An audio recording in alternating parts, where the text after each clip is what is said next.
La última dictadura en Uruguay se puede marcar entre el período abarcado entre 1973 y las elecciones del año 1984 y la posterior asunción del presidente el 1 de marzo de 1985. Desde 1967 a 1972 se encontraba gobernando Jorge Pacheco Areco, quien gobernaba mediante medidas prontas de seguridad.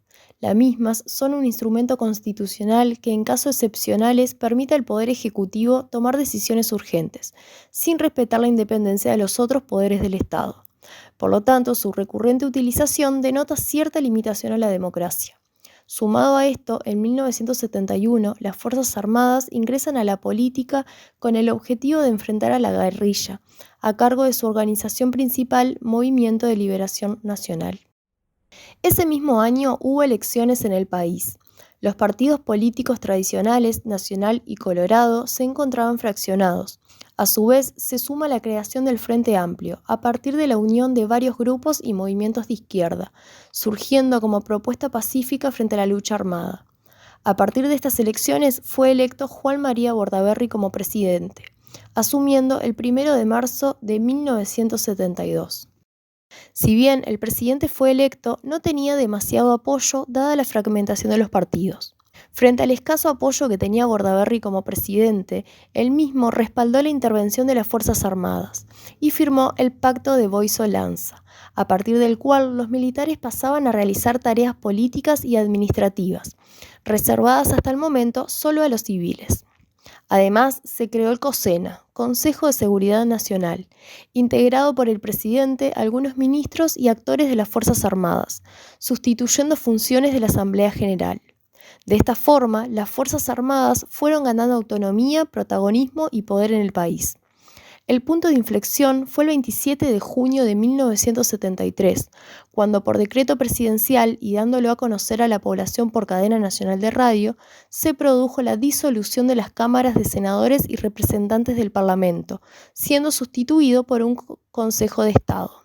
Ante el descontento frente a la crisis que continuaba y como forma de rechazo al régimen, el movimiento sindical y estudiantil continuó con las movilizaciones y huelgas.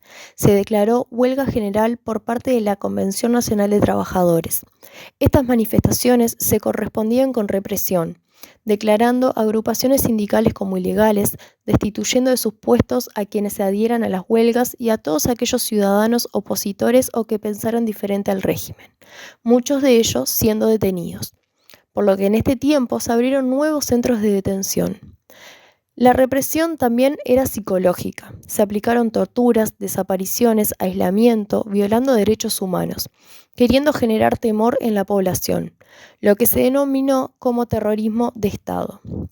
Este tono autoritario y represivo era justificado como una buena forma de poner orden y encauzar el país. A nivel social y cultural, se prohibía todo tipo de reuniones, y en este sentido, la vigilancia era constante, a centros culturales, clubes deportivos, cooperativas de viviendas, así como el constante patrullaje en las calles, solicitando documento de identidad a la población. Por otro lado, se censuró el carnaval, diarios, obras de teatro, películas, grupos musicales, literatura, así como también las emisoras y canales de televisión fueron obligados a incorporarse a la cadena nacional dirigida por el gobierno. Sobre el puente de Aviñón todos cantan, sobre el puente de Aviñón todos cantan y yo también. Mambrú se fue a la guerra, chiribín, chiribín, chin, chin. Mambrú se fue a la guerra, no sé cuándo vendrá. Ay, ay, ay, rataplan, no sé cuándo vendrá.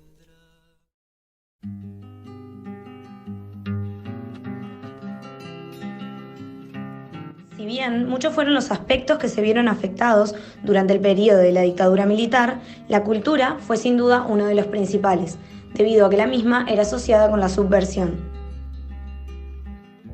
Debido al contexto de represión social, se inició un importante proceso de cambio en el ámbito de la música uruguaya, dando lugar a nuevas y diversas propuestas musicales. Dichas propuestas se vieron manifestadas en un marco de resistencia, expresando un espíritu renovador con identidades musicales propias. De esta manera, se constituyó un movimiento cultural representado fundamentalmente por los músicos más jóvenes, con una tendencia ideológica de izquierda.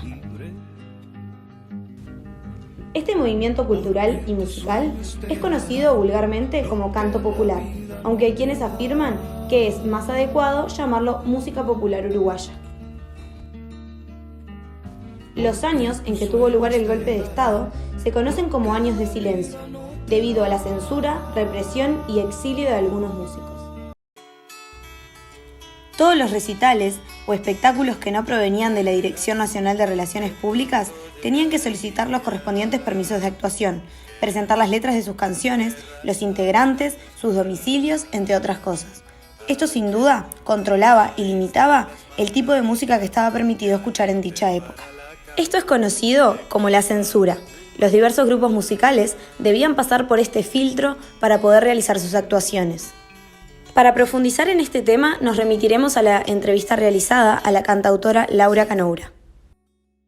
Yo empecé a cantar un poco buscando actividades que me juntaran con gente de mi edad en un conservatorio y ahí fue que nos conocimos con los que después formamos Rumbo. Siempre reconozco que el empuje que nos dio el Choncho Lazaroff, que fue profesor de todos en el conservatorio, que el empuje que nos dio como para formar algo y salir a cantar y eso, yo no solamente lo vivo como un impulso que me dio a la carrera y al deseo de cantar y de hacer cosas en público, sino que también me marcó como, digamos, como un quehacer docente o como una manera de hacer docencia, ¿no? Cantar en plena dictadura, los que componían tenían un rol súper importante. Yo en esa época era solamente cantante, yo cantaba en Rumbo. Era bastante particular, inclusive sucedían cosas como, era terrible y dentro de lo terrible sucedían cosas como ridículas y graciosas, ¿no? Dentro de las prohibiciones o yo qué sé. Había que presentar cada espectáculo que íbamos a hacer, había que mandar nombre completo de cada integrante, cédula de identidad, domicilio, todo, filiación, y había que mandar las letras de las canciones que íbamos a cantar para la censura. Y entonces me acuerdo que teníamos un sistema un poco para burlar la situación, que es que en esa época no había computadora naturalmente, o sea que todo había que entregarlo a pulmón, yo que sé, a máquina de escribir o lo que fuera, y nosotros decíamos que no teníamos máquina de escribir, así que escribía yo las letras, todas con mi letra chiquitita, todas de corrido, para que fuera más dificultosa la lectura, ¿no? Yo no recuerdo que nos hubieran prohibido canciones, sí recuerdo que nos prohibieran algunos de los integrantes, en algunos espectáculos prohibían a uno, en algunos espectáculos prohibían a otro.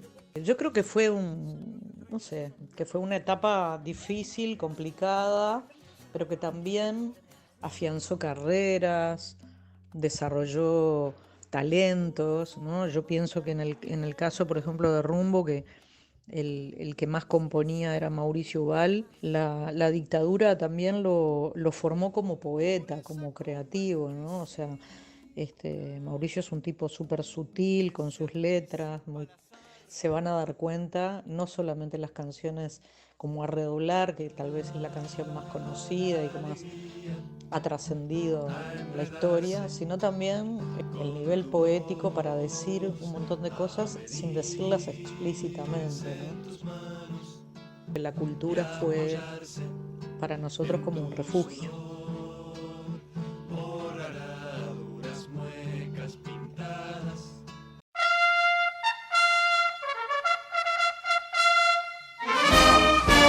El régimen autoritario había ido en contra de la cultura uruguaya, promoviendo la destrucción de esta y por ende la destrucción de los valores de la civilización. Durante la dictadura se desarrolló un género musical asociado a lo militar. Este era acompañado por marchas que eran interpretadas por bandas profesionales militares ultraderechistas.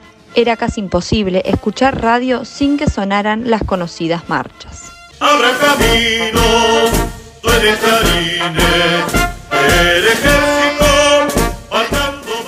El régimen dictatorial también fomentaba el folclore. Los festivales folclóricos eran manifestaciones típicas en las que se promovía la figura idealizada del gaucho. Se situaban mayoritariamente en el interior del país. Otros géneros musicales que fueron apoyados desde el régimen fue el caso del canto payadoresco. Se practicaba en las pulperías de campaña, en las fiestas rurales y en las gestas de resistencia. La Dirección Nacional de Relaciones Públicas participó en la edición del disco llamado Álbum de la Orientalidad. La canción emblema del disco fue Disculpe, protagonizada por Los Nocheros y escrita por Hugo Ferrari. Disculpe si no entiende lo que cantó, tal vez hablamos lengua diferente. Usted reniega siempre de estos pagos y yo quiero y admiro a nuestra gente. Por último, vale destacar un caso excepcional que es la canción A Don José de Rubén Lena, que fue utilizada tanto por el gobierno como por la resistencia. La canción fue usada en numerosos actos patrios durante la dictadura, pero también fue interpretada y popularizada por el dúo Los Olimareños, quienes representaron la música popular en el exilio. Con libertad no ofendo ni temo de Don José, oriental en la vida y en la muerte también, oriental en la vida y en la muerte también.